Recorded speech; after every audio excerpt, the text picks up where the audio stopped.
Thank you, Tayo. I'll be sharing my screen now. Can you hear me? Let me know when you can see my screen. Yes, we can see. We can see us now. Okay. Okay, thank you, Tayo. And for all our viewers online and the ones on YouTube, thank you and welcome. If you are watching on YouTube, just chat us and let's know where you are watching from. And once again, thank you everyone for joining this session today. Like Tayo said, we will be looking at personal branding in our last on for the show Canada skills development in it.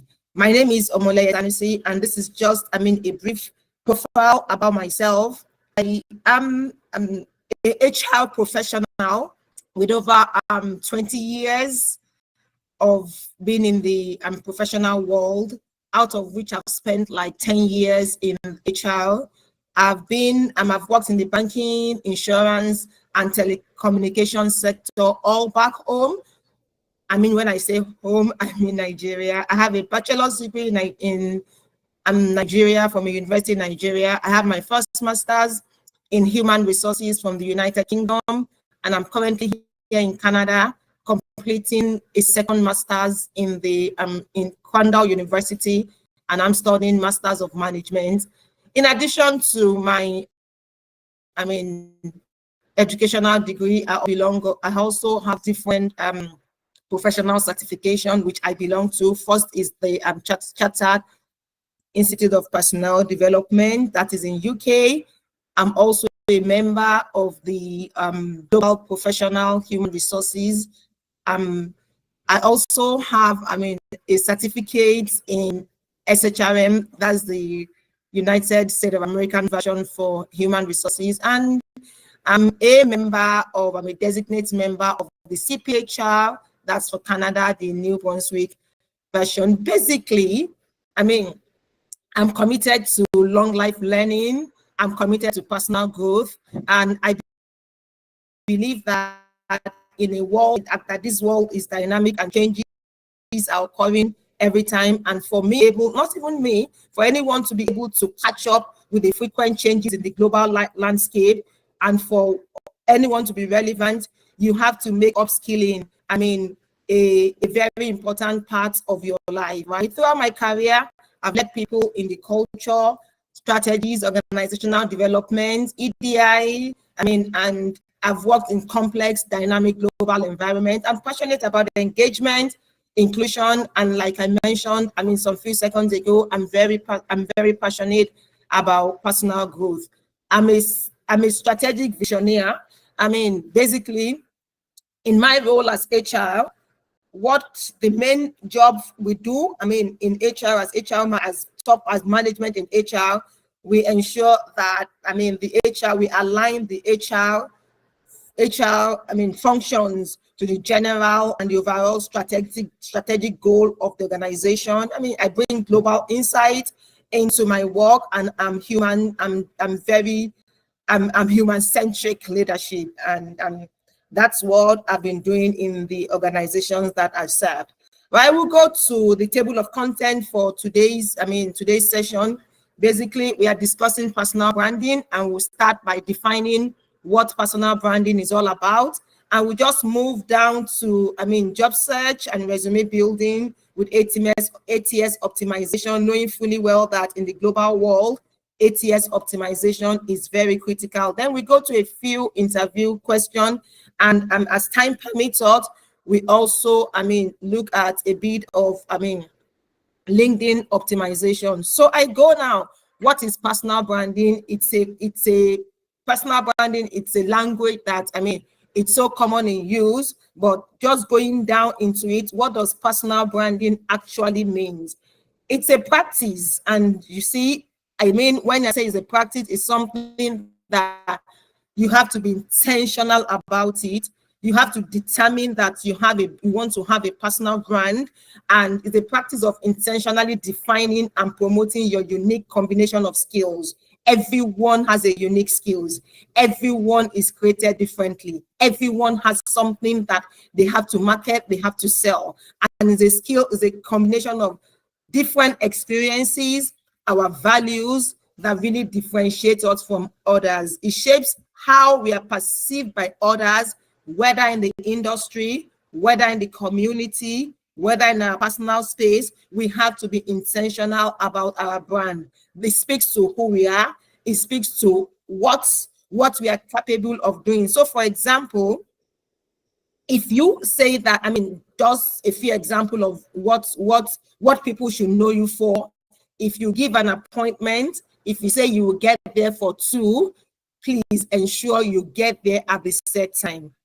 Best practice says if you say you're coming somewhere for 2, at least give 15 minutes extra. I used to work in an organization and we have a slogan and we say on time is late. If you are meant to resume at 8 and you resume at 8, you are already late. And the interesting thing I've learned, I mean, in my experience, is that when you arrive earlier anywhere in your organization to a meeting, there is always a meeting before the meeting. And that is quite important, to participate in that meeting before the meeting. Once you have a strong personal brand, then it makes your promotion quick. It makes everything you are doing quickly, and you can yes, achieve whatever you stand to achieve. Building your personal brand. What are the steps in building your personal brand? The first step I have here is that you must shape your message. Before you speak, you must clearly define what you stand for. For example, let's say you are going for a conference, let's say you are going for an interview, you must be able to frame your expertise. You have a story to tell. You must be able to say it in a way that resonates to your audience and aligns with the reputation you want to build. It's very important. And like I mentioned earlier on, you have to practice it.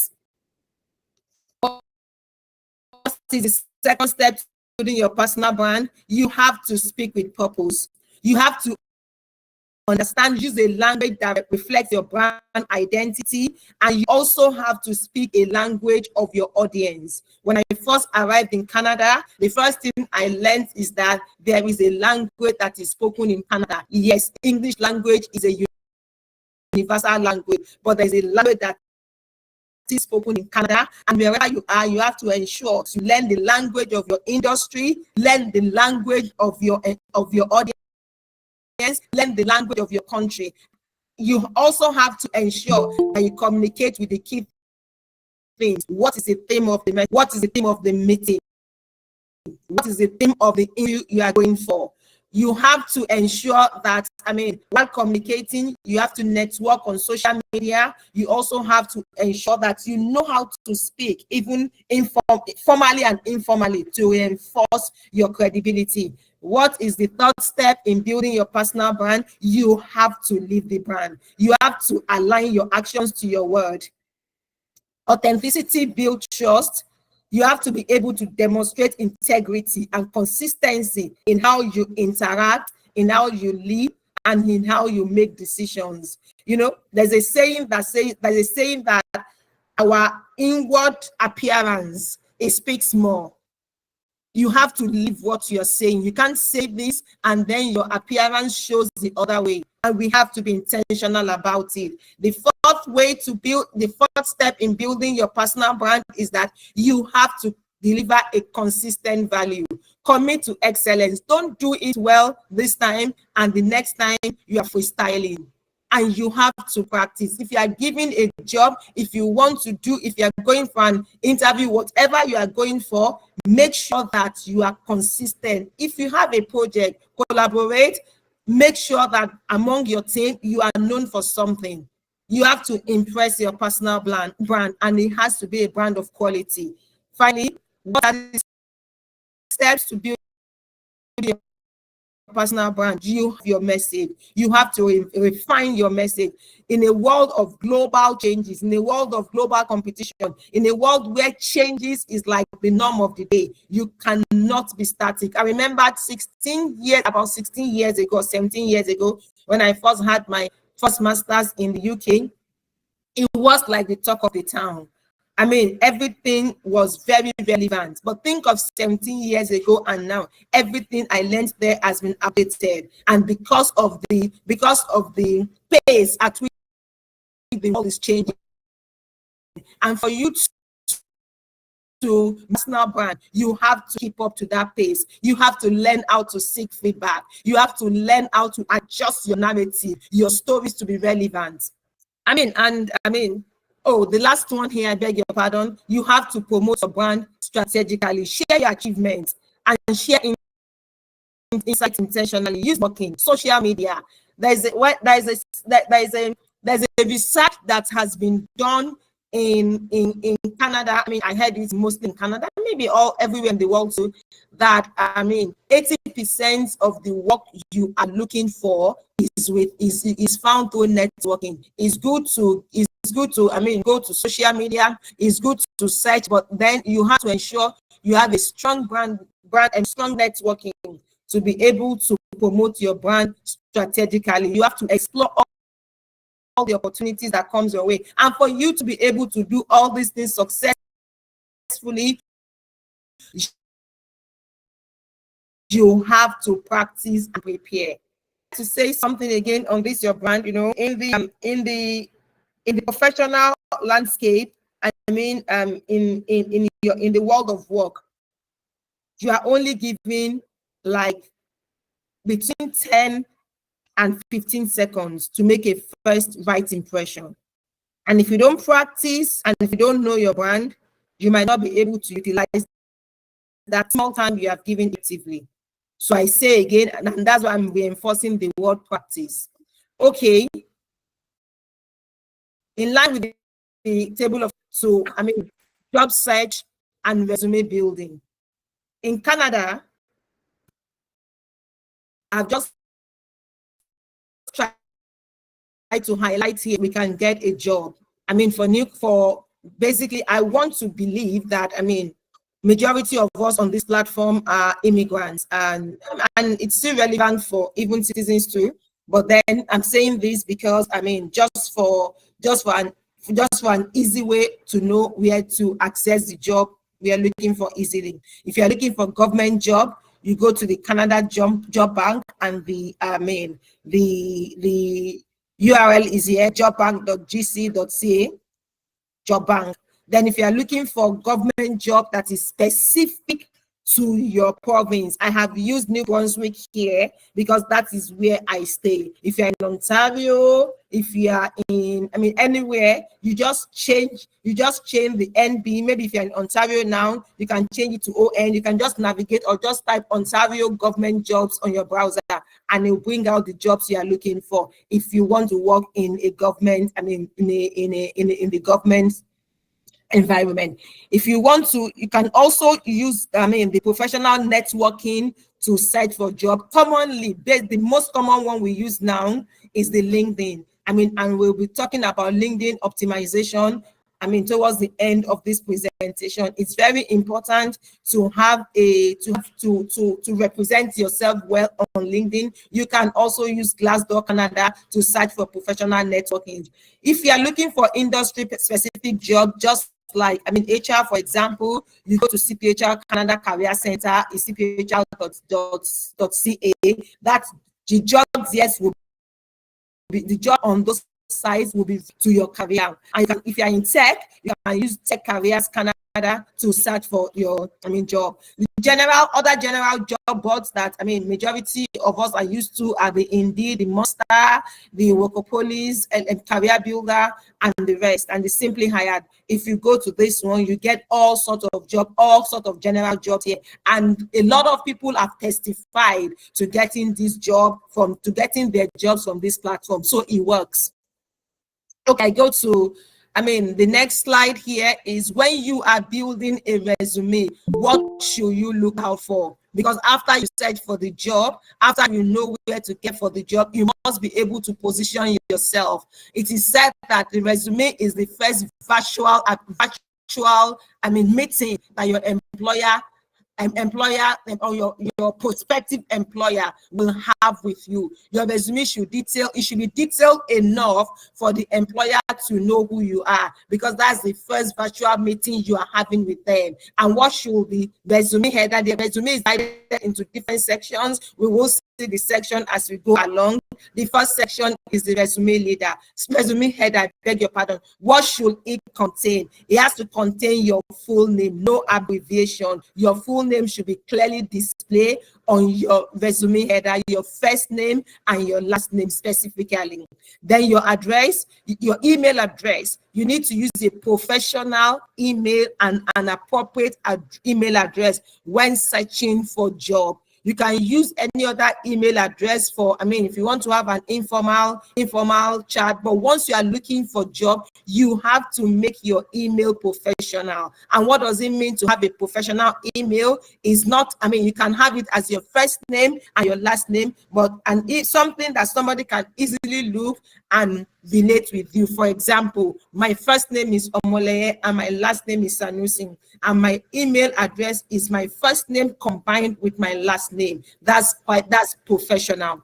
Your phone number has to be a Canadian number, because if employer wants to contact you, they will want to contact you on the local number. Please do not put your foreign phone number on your resume. Your address. Different school of thought have tried to describe how addresses can be written on your resume. It is not a one-size-fits-all. Some school of thought believe that if you just write Canada, simply write Canada, it is sufficient. And why are they campaigning for that? Just in case you are a newborn and you want to get a job in Ontario. If you use an address in New Brunswick, it can easily, discourage employers. So they have said keep it short, right? And the other school of thought believe that you can put your address and your city, never put your postal code in your resume. So it depends on where you are, and it depends on where you are searching for the job. Any address you choose, any style you choose to go with is fine. Then your LinkedIn profile, it has to be polished, it has to be up to date. When we go into the LinkedIn, we will see some things that we have to ensure is done in our LinkedIn, because once you give your LinkedIn address, LinkedIn profile, employers will go and search for you on your LinkedIn, and whatever it is on your LinkedIn must correlate at least to a large percentage on what you have on your resume, prepared even on your LinkedIn. Okay, so I go to the next item on your resume. You have your work summary on your resume. Please ensure that your work summary is brief.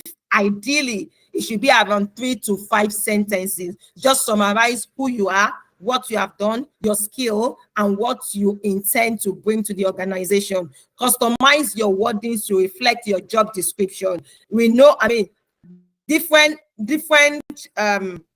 job descriptions are different from every role. Every role has different job descriptions, and whenever you don't use your resume as a one-size-fits-all. You have to adapt. You have to make sure that your resume is written according to the job description, and it starts from your work. So make sure you highlight current and past role, your achievement and skill in a brief way. Use keyword from job postings to ensure you enhance alignment.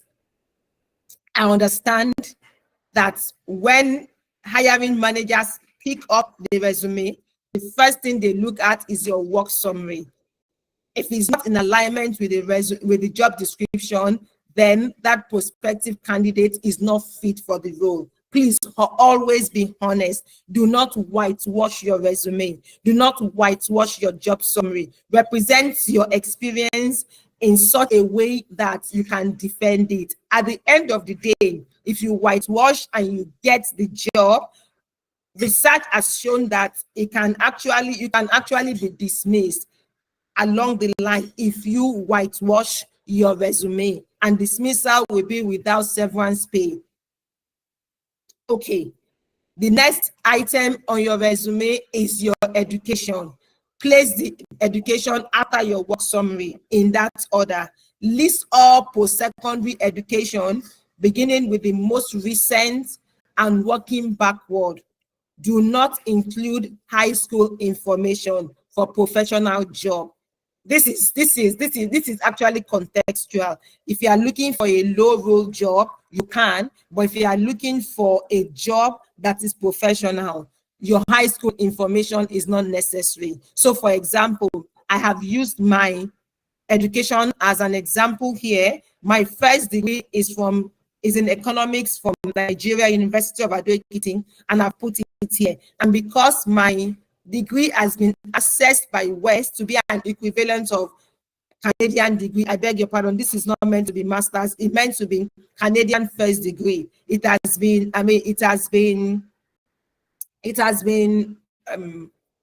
assessed by West. That's the English I'm looking for. Then my master's from the UK has also been assessed by West to be an equivalent of Canadian master's degree. And currently I'm doing Masters of Management in Kwandal. That does not need West assessment. So once you align your education on your resume like this, then it fits for purpose. The next line of item on your resume is your skill overview. Before you put in the skills on your resume, analyze the job description and decide, be able to identify the core skills that the employer is looking for. Align your skill with the role demand to ensure a balance of technical and expertise, interpersonal strength.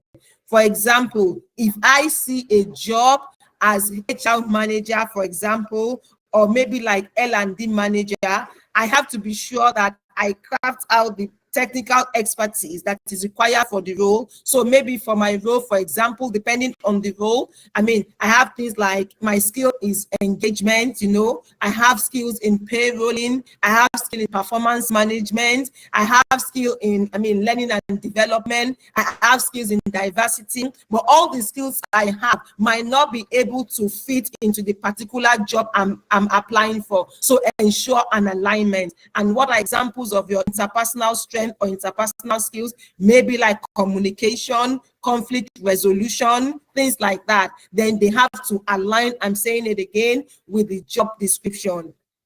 Focus on honesty and strategy. Present skills that are both true and tailored to your position. I will say again, on this section also, do not put in what you don't have. Do not whitewash. Put at least 6 to 8 critical skills to keep your resume impactful, to support each skills you have listed with example, because you will be tested on those skills. Okay. The next line item is your professional experience. List your work history in a reverse and a chronological order. You have to start with the most recent position. Each role should include your job title, the location, the dates, and the employer's name. Okay, some school of thought believe that you can also put the URL of the company on your resume. So when they want to check, because employers will usually go and confirm, so it's easy for them to check and confirm. Each job, add 2 to 5 bullet points focusing on key achievements. Depending on the role you're applying for, if it's a very senior role, I will suggest you add about maybe like 5, 8. If it's a middle management role, maybe like 5. Then if it's an entry level role, maybe like about 2 to 5. For middle management, maybe like 5 to 8. Okay. When you are crafting your resume, there's something called the APE, and I'm going to just describe it briefly. APE means what are the actions you took? How did you implement it? And what are the results? Say, for example, I am in HR. I can say that maybe I'm in recruitment or employee engagement. I can say that the action I took is that, okay, I recruited 25 people, for example, to fill the gap. How did I implement it? Okay, I can say I use referrals, or I use my networking to recruit these people. And what are the effects? I have to be able to say I brought these people to the organization, and this is how they have impacted the organization, whether by bottom line, whether by anything you are assessing. So for each line item of your resume, you must be able to say, what did I do? How did I do it? And what is the impact in alignment with your job description? Okay. Then we are assuming that everything on your resume is complete now. If you have, a volunteer role that you have done, put it at the bottom of your resume. If you have other skills that are different from the behavior and the technical skills, like your Microsoft Word, put it at the bottom of your resume. If you have what's it called now? I'm struggling with the word now. If you have like an accomplishment, thank you. If you have accomplished anything, put it at the bottom of your resume. Just remember, I said your first virtual meeting with your employer is from your resume. So you're advertising yourself, and you have to be very direct, and you have to be very intentional about it. Okay, for employers, some simple question which has been proven to be consistent is, I have about 6. It's more than this, but I just brought about 6 out here. Tell us why you have decided to apply for this job. Before you can do that successfully, you must have studied the job description. You must have aligned the job description with your resume. You must have even gone. Please always go to the company's website to know what they do, to know who they are. It helps you in answering the questions during the interview. Why have you applied for this job? You must be able to bring your experience there. I'm applying for this job because I have the experience, because I know that I will be able to help the organization to move to the next level based on XYZ experience that I've acquired over the time. They will ask you, what are the 3 strengths you bring to this job? Remember that you have written your strength on the skill side of your resume. Make sure there's an alignment with your resume and with the job description. What is one weakness you need to work on to help you help you be a better employee? I have to confess to you here, please do not bring out weaknesses that are relevant to the organization, to the job description. So for example, let's say that you are applying for the role of HR manager or even an administrator. You cannot say that you have problem with interpersonal relationship. That is a no for the role. You have to be strategic in bringing out. You cannot say, I'm somebody that comes late to work. You have to carefully craft your response. What is your weakness? Maybe, you can say that, okay, I had issues understanding an Excel in the past, but then I have been able to upskill myself to make up for the gap. For every weakness you mention, make sure that you are able to defend it, to say, this is where I was, this is what I've done to fill the gap, and this is where I am right now. And your occupational goals, this is your plan for the future. They want to know if your occupational goals align with the goals of the organization. And that is why you have to understand the mission, the vision statement, so that there's an alignment. What steps do you follow to deal with an unhappy client? It depends on the role that you are applying for. So maybe this is like a customer facing role. What steps will you take? You need to, first of all, understand. This one, you have to do the research from your job description, right? If a customer is unhappy, what are the steps you will do? You have to, first of all, pacify the customer, first of all, right? Then what motivates you? This one are your intrinsic values you have to bring out that still aligns with the job you are applying for. Okay. And once you go for the interview and they ask you, do you have a question for us? Please always ask a question. Like, I would like to know about the team I am going to be working with. Employers like it when you ask questions because it shows your relevance to the job you are applying for. Please do not ask questions that are outside your job description, please. Is your company in support of having a healthy work-life balance for employees? These are simple, non-technical questions. And based on your job description, if you think you have a technical question you want to ask that is in alignment with the JD, please go ahead and ask.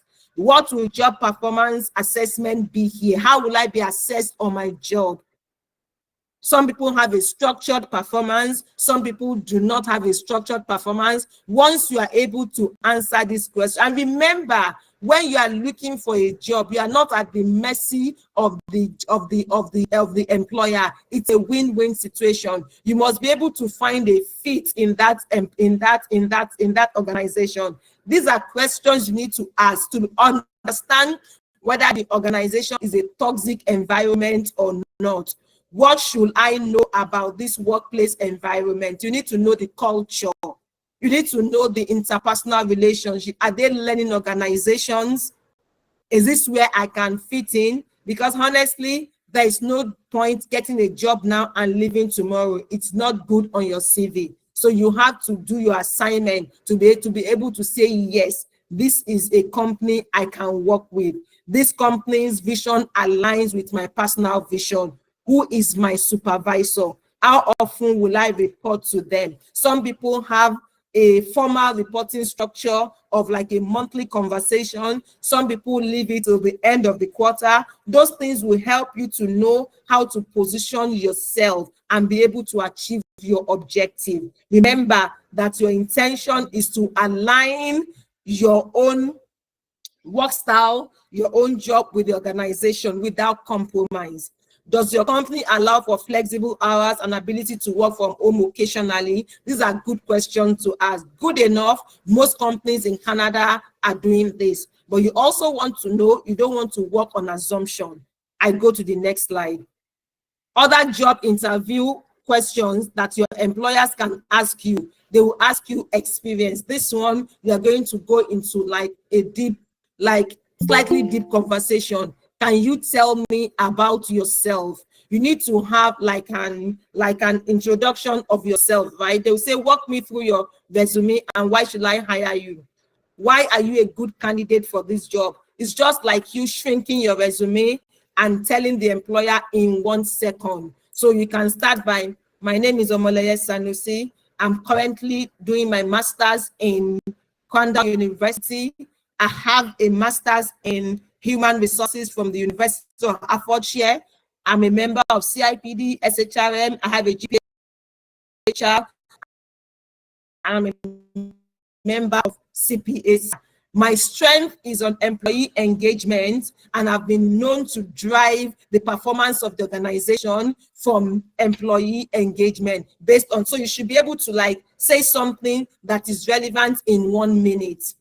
Why are you interested in this job? Again, it has to do with an alignment. You must be able to convince the employer why this job is for you. I'm interested in this job because it aligns with my skill. I'm interested in this job because it contains what I love to do. If we, what would you do first if we hire you soon? You must be able to find out. And beyond the resume, what I do is that I check the company and I find out what gap. So even while reading the resume, while combining it with the company profile, you will find a gap. If they say that they are looking for, head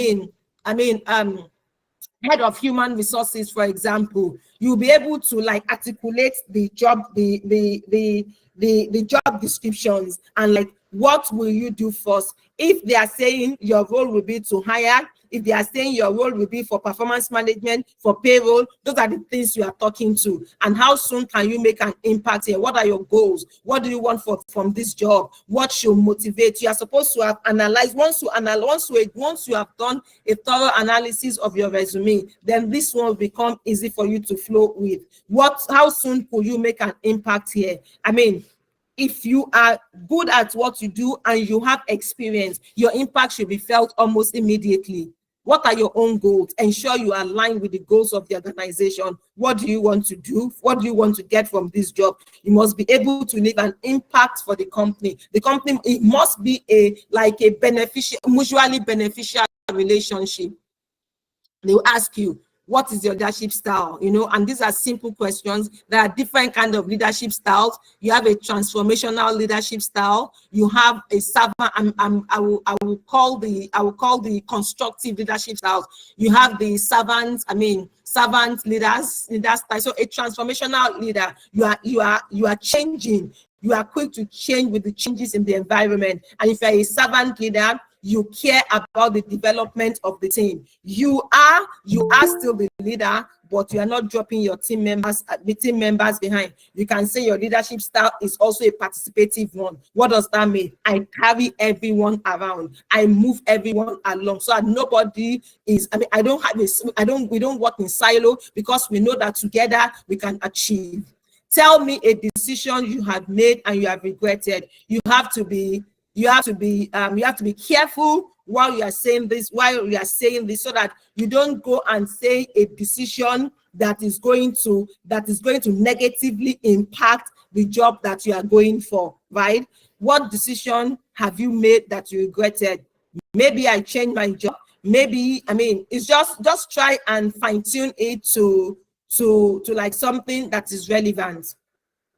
Okay, so for example, what decision have I made that I regretted in my role?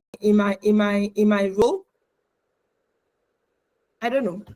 I don't know. So maybe I can say that, okay, so whilst working, and you must be quick in all of these things. Whilst working and this is true, you must, that's why the things that you have done must be very fast to come out in your head. Whilst working as a sales officer back home, because I did sales, I did operations before I finally got into HR. And the kind of sales we do back home, right, is a bit different. You go to companies, you market yourself. So there was this person that I saw on the road, and then we just stop people, and we can have a conversation with them. And I saw this guy on the road, and I had a strong feeling to just go and market him. I saw his ID card. I think he was working in Halliburton then, and back home we are friendly. We can approach people, right? So I didn't say we're not friendly here. I'm just saying that because culture differs. That's why I'm stressing it. So I didn't go to meet the guy. I'm like, let him just be. I was tired for the day. And I got to the office, and guess what? The next person I saw in my office was this guy, and he was coming to open an account, and he went straight to my colleague, and he didn't come to my team. So what did I lose? What did I lose here? I was not proactive, because when employer is speaking with you, you're supposed to okay, am I proactive? Is it looking for leadership? Is it looking for my analytical skill? You must be able to blend the question quickly into what you want to say. Okay, can you give an example of when you when you developed a creative solution to a problem? Oh yes, I have a lot of that in my role. I was responsible for moving appraisal system from a traditional way into the HRIS. So you must be able to think on your feet. Again, your greatest weakness, make sure that you do not relate it directly to your work, right? Okay, case questions. If a client was being difficult, how would you know it? You have to make a research on these ones. For example, a client, I believe that nobody comes being difficult except there's a trigger. And I give you an instance now. This one is not even a client. I had a colleague I was working with when I was working in a multinational back home. He is white and black, and we had differences in our culture, and we're always I want to say this, we didn't agree for a long time, but I just knew that. So I decided to study him. Anyway, that's my role. I'm the HR manager. Then the first thing, whilst I was trying to make a research that why is he always behaving like this? Why is he always fighting? Then I realized that he has issues with his marriage. Okay, so once I had that information, I changed the way I was relating with him, and it worked. If you're a salesperson, you must be able to have a persuasive word. How do you persuade me to change my mind? You must be able to tell me the advantage of this pen. You must be able to tell me why, if I get this pen, it's a good for me. What is this pen? What does this pen have that other pen do not have? And things like that. Okay. Okay, that's so fast. Okay. I thought I still have, this is quite good. I was going to share my LinkedIn profile for us to quickly go into LinkedIn optimization. We are doing very well with time.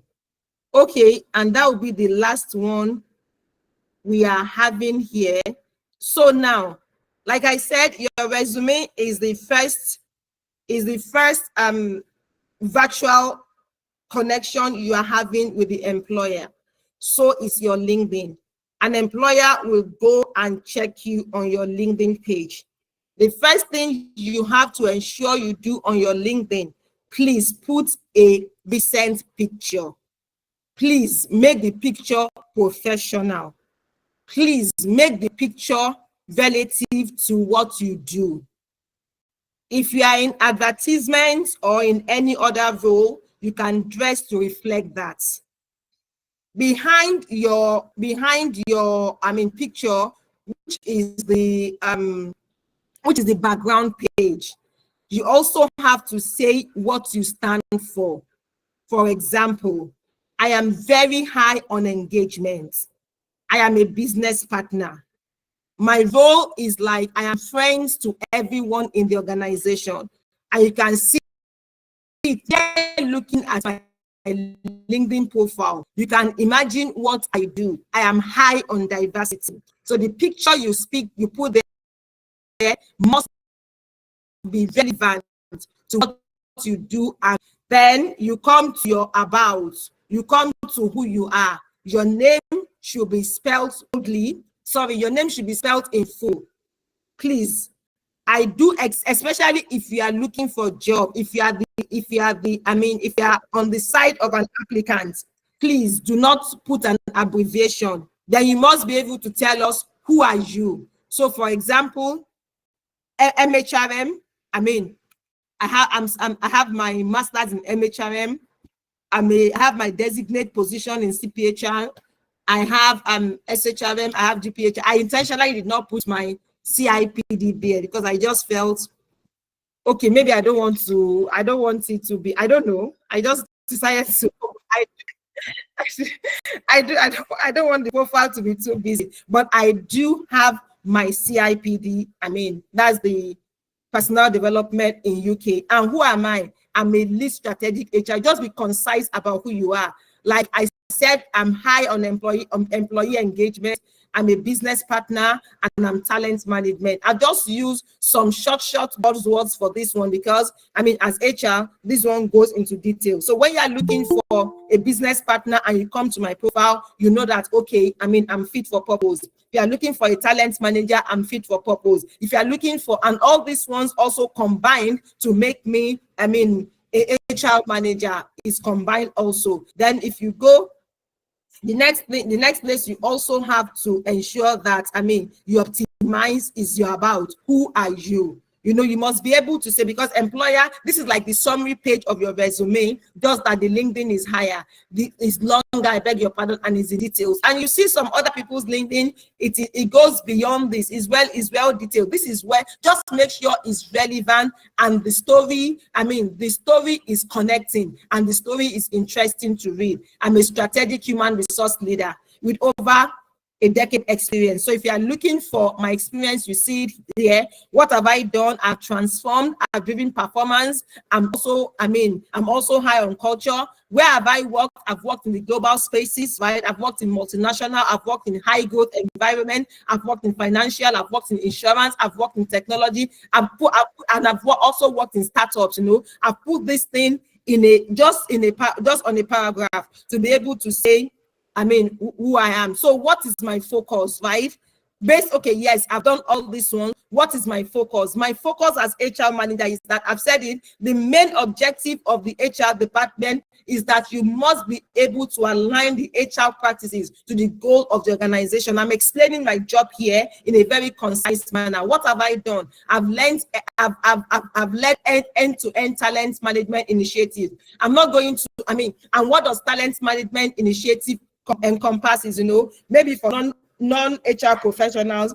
Before you see, what we see on the outside is that we see HR recruiting, we see HR advertising for roles, but the complexity is more than that. Before you can even say you want to recruit, there's something we do that is called gap analysis. You have to know that you have to be able to find the supply and the demand of talent and find out, based on the future of the organization, what are our gaps. And those are the things that I've called workforce planning, and it goes in stages. When we do that, we now begin to say, okay, what is the budget? How many people do we want? I've done all of those, and I've just captured it in the word. Performance framework.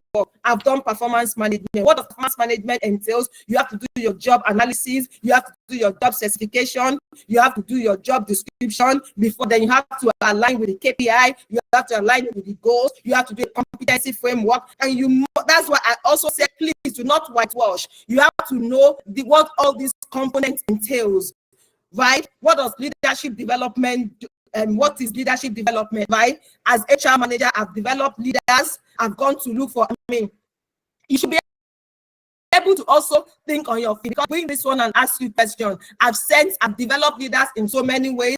I've done, what is it called now when you exchange program, right?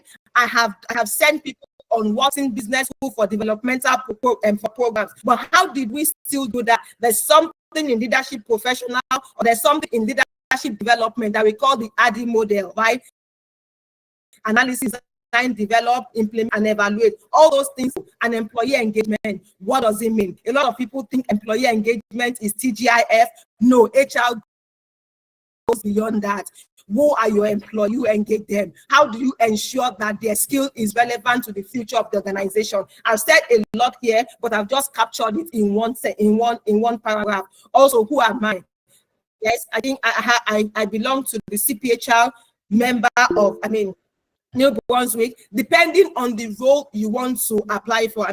Not everybody in HR will have your CPHR, but then if you want to play high on your career, these are the things you have to plug in. And I've shared all those my experience. And let's connect. Finally, if you are happy with all these things you have seen about me, let's connect about shaping the future of work. And because that is what I want, that is what I'm interested in doing. Okay. Based on to have your about here, then you see me. I wasn't really optimizing my LinkedIn before, because I was shy. It's just like, if I post anything on LinkedIn, then everybody will in Canada, this old mindset, everybody will see what I'm doing. But guess what? We're in a global world. If you don't advertise yourself, nobody will advertise it for you. So when I got my SHRM, I threw it on LinkedIn. When I attended the BRIC conference in school, I threw it on LinkedIn. And I'm still optimizing my LinkedIn, by the way, so you won't see me doing a lot of things. But I attended Iving presentation in school. Oh my God. I attended Iving presentation in school, and I also put that to, one second please. I also put that to my LinkedIn. So these are all the things that we need to be sure that we have on our LinkedIn profile. Okay.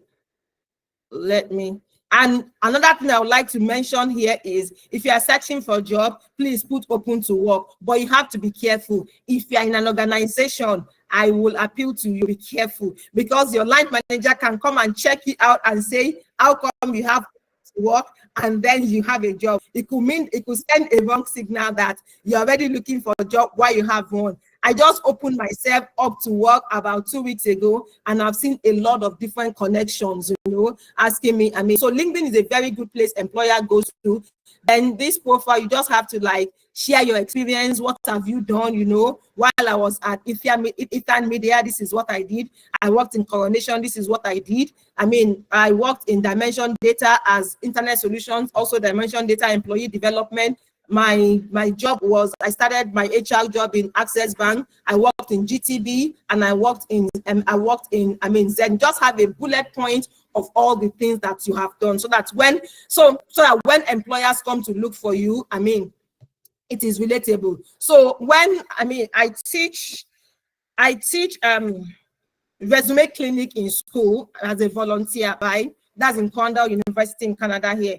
And the question that most people ask is that, okay, if I get a junior role, for example, and I've tailored, because we are all immigrants here, you just want to, if you know the Maslow's hierarchy, Maslow, you have the psychological need before you begin to talk about the safety, then you talk about the basic, then you talk about the esteem, then you talk about the actualization. For all of us, when we first get to Canada, we just want to survive, right? And that's the psychological need. So people take on any job. So the kind of question they ask us is that, if I have all this certification on my LinkedIn and then I'm applying for the role of administration or administrative role, does that not look like a disconnect? They know, employers know, especially when you are immigrants. Leave your LinkedIn highly optimized. Your LinkedIn, I've had people that, I think Tayo can relate with this.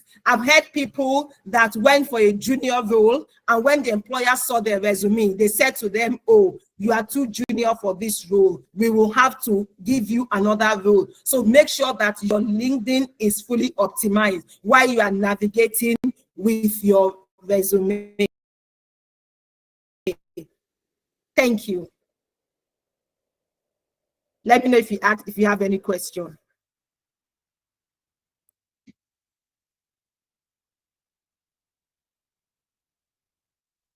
Thank you.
Of this initiative. Thank you so much. So I think two things I wanted to say. The first one is contribution. Is a contribution actually, and I think that that's what I've seen across board. I think interview questions majority of the time. I think in this part of the world they love role plays. They love situational questions. So whenever you are going into that interview, you want to have we call it, this is the STAR method now, where you talk about the situation, the task, the action, and the results whenever you are presented, with a problem during the interview. The other thing I wanted to say is more like a question, and this is directed to our facilitator here. What's your take concerning, number one, people that, get in here and because like you mentioned first, before you then begin to find your fit and then find the role that most suits you. I've seen situations where people rely on CVs, put roles that they've never, worked in before. They have job descriptions that they've never, engaged before. So what's your take? And then number two, how do we stabilize our CV in a way that, if quite fits majority of the jobs? For example, I want to apply for 10 jobs, then it's a lot of work trying to then streamline it to each of those job descriptions. What would your advice be in this situation? I'm just trying to write it down. Okay, so the first question you have asked is that concerning people that come here at first, and people like to take on they say they whitewash their resume. Let me use HR terminology. I think it's personal, and I think it depends on your goal orientation. I have seen people in the HR workspace that they choose not to go for less, even though it takes time. And I know about a couple of them personally. One of them is a manager in Alberta government. He's doing DI, and he just said that I'm not going to settle for less. It took a while, and it took him applying to thousands of work, but he was determined. That's why I said it's personal. It's not a one size fits all, and it depends on how determined you are. I do not believe so. What we need to understand is that our experience back from home counts so much.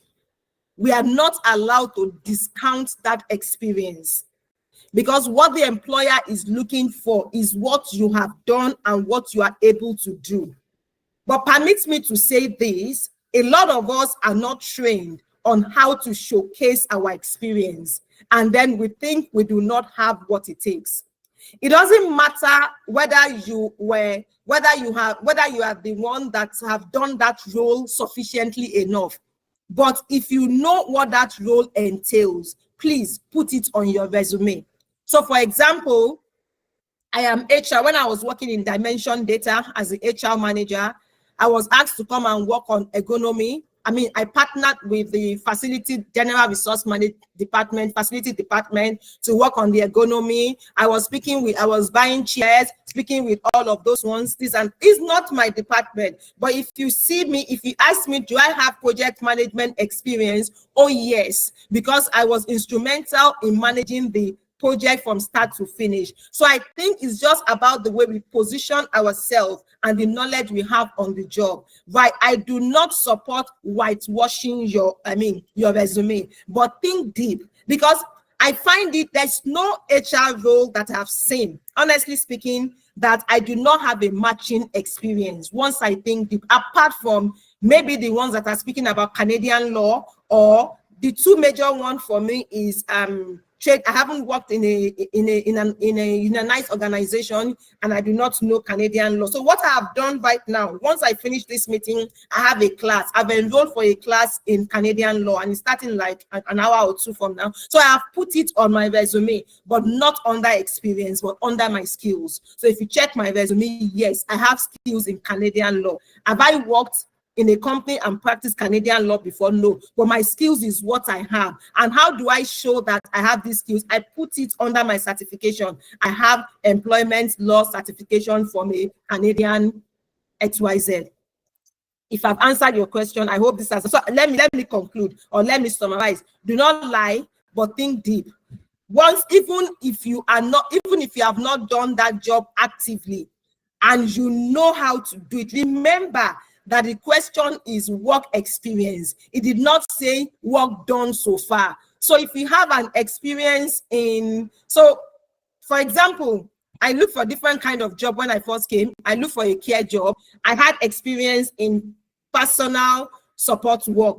I haven't practiced it in a large organization, but how do I have the experience? I took care of my father for 2 years before he passed on.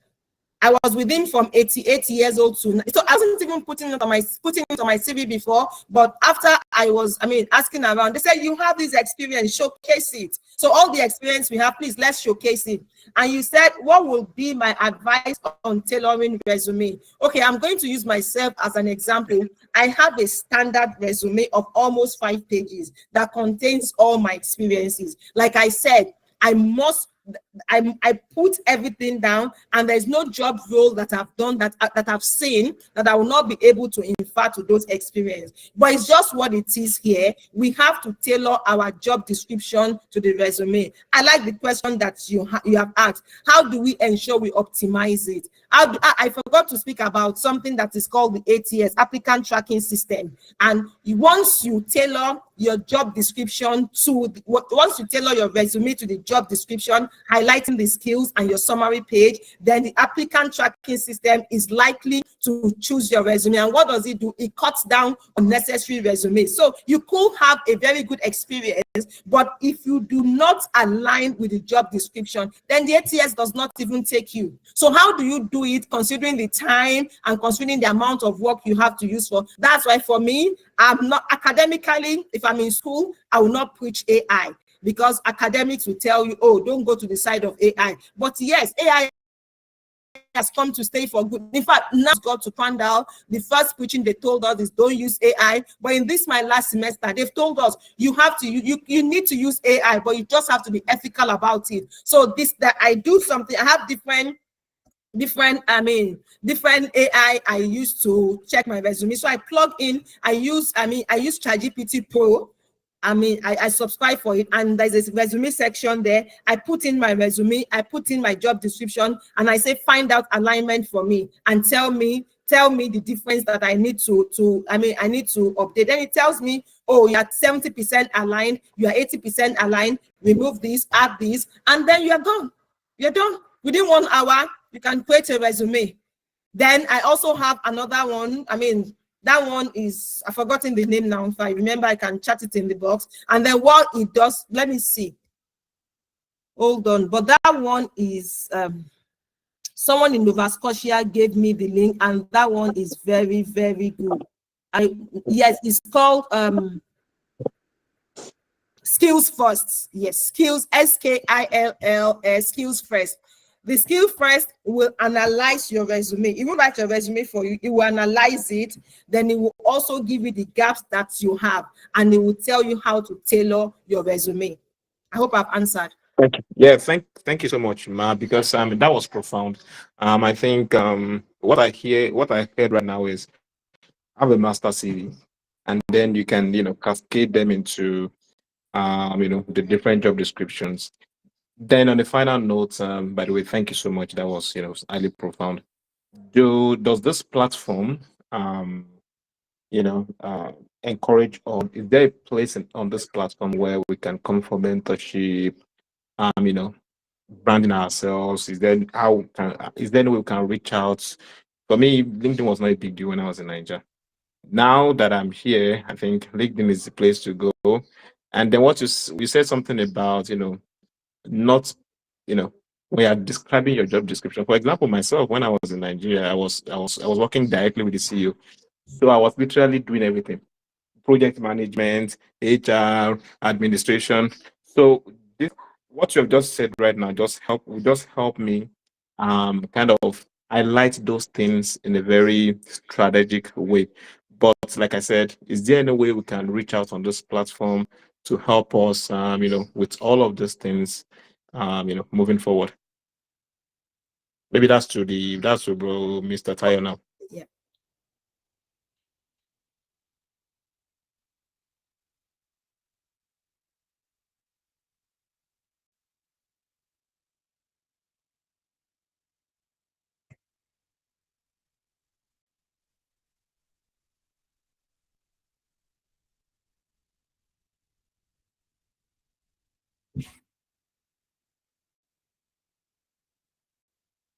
Okay, thank you. And I'll also say thank you to, Olamide. He has done justice by using the STAR model. So basically, the analytical, it depends on the role that we are going for. So once the question is asked, you can just know, you can be able to put it, are they looking for, is it like a critical thinking they are looking for? Is it like a, is it analytic? Is it problem solving? All of those ones. So I'm just going to rack my brain now and be able to, and just get an analytic, question. So let's say that, I'm asked that, what do you consider in workforce planning as HR manager? So already we are looking for how I can analyze my employees.